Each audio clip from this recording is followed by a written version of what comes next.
Greetings and welcome to another episode of the Virginia Hospital and Healthcare Association's Patients Come First podcast series. We are streaming on Apple Podcasts, Spotify, Stitcher, TuneIn, Blueberry, SoundCloud, Deezer, iHeartRadio, Google Podcasts, and other podcasting apps.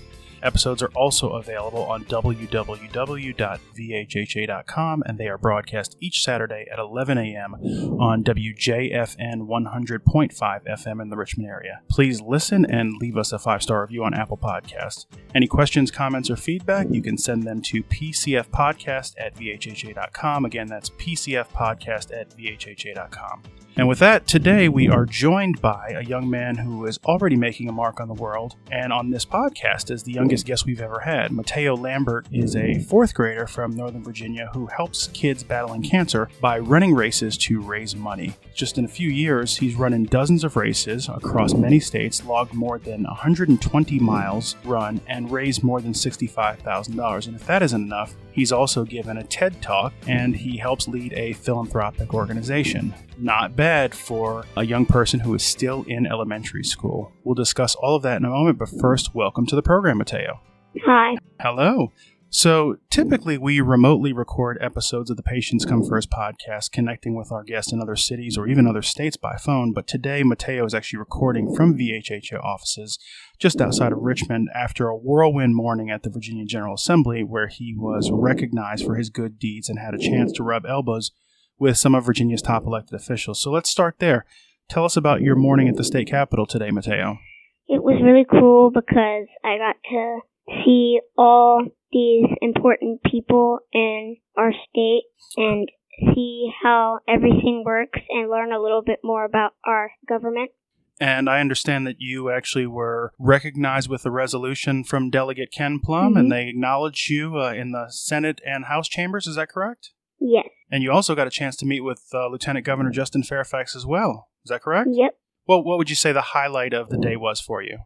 The highlight was getting to see all these important people. Well, it sounds like quite the adventure. So as we mentioned, you got a commending resolution from Delegate Plum, and you met with the Lieutenant Governor, and you were recognized in the House and the Senate. And that's in relation to the charitable work that you do, and it's the reason that you were honored in Richmond today. So what I'd like to know is how all of this started for you. What gave you the idea to run in races to raise money for children who are battling cancer? And this has led to a pretty blossoming movement now. But what started it all?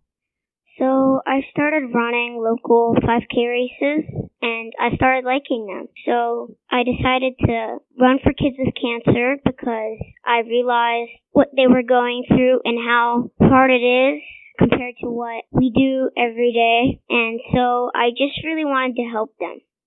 Well, that's a really noble goal. And let's talk a little bit more about the races. When you run, you wear capes that are the signature of your campaign. You run races in honor of kids who are battling cancer, and you run wearing this shiny cape that flaps behind you in the wind, and printed on that cape is the picture and the name of a young cancer patient in whose honor you're running. And you credit them as the source of your strength, saying that they lend you their superpowers to help you complete races. And then afterwards, you deliver those personalized capes to them.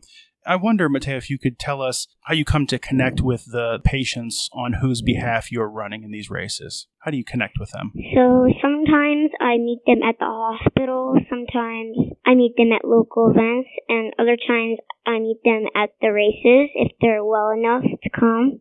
And then afterwards, after you've run the race, you give them the cape as a keepsake. Is that right? Mm-hmm. You say that these children give you their superpowers. What was the idea for the cape? How did that come about? I thought about childhood cancer, and I thought about superheroes. So the cape is very good for superheroes.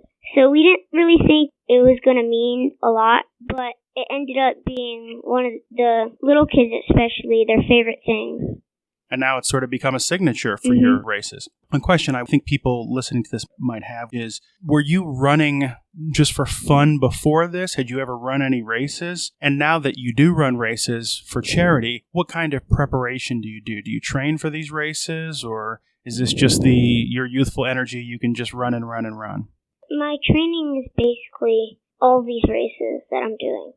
I really don't have any training. Well, the energy of youth is a nice thing to have, that's for sure. I know that you've run under some pretty tough circumstances. During your TED Talk, Matteo, you actually talked about one time actually running races with blisters that were so painful it was difficult to even lace up your shoes. And so when you're enduring this kind of pain, it is on behalf of a really important cause. And so I imagine that some people who are listening to this might want to take a few moments and learn more about your cause, or even get involved and find out how they can help out. So the name of your organization is the Off the Charts Club, and you're the Chief Happiness Officer for this organization. Can you tell us a little bit about it and what the website is, or where people can go online to find more information about the Off the Charts Club?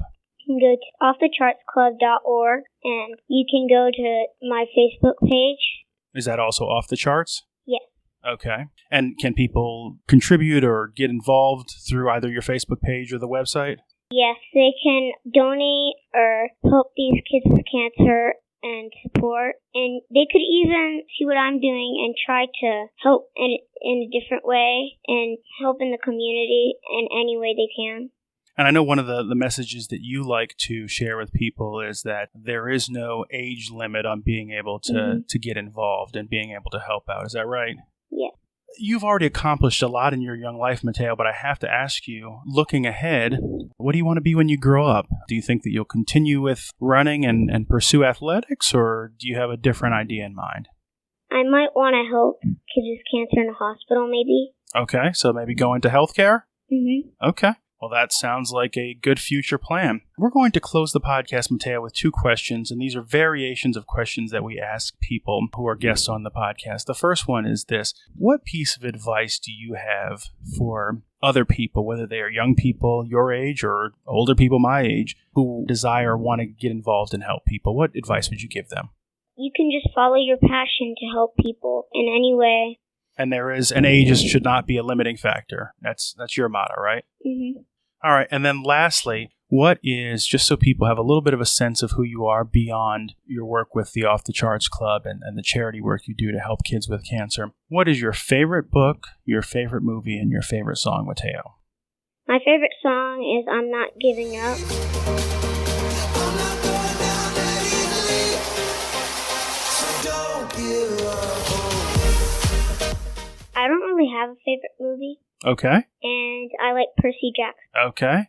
I am familiar with the Percy Jackson series. All right. Well, those are great choices. And with that, that's going to bring us to the conclusion of another episode of the Virginia Hospital and Healthcare Association's Patients Come First podcast. If you like what you heard, please make sure to leave us a 5-star review on Apple Podcasts and subscribe so that you know when new episodes are available. And once again, we want to thank our guest, Matteo Lambert, who is the Chief Happiness Officer of the Off the Charts Club.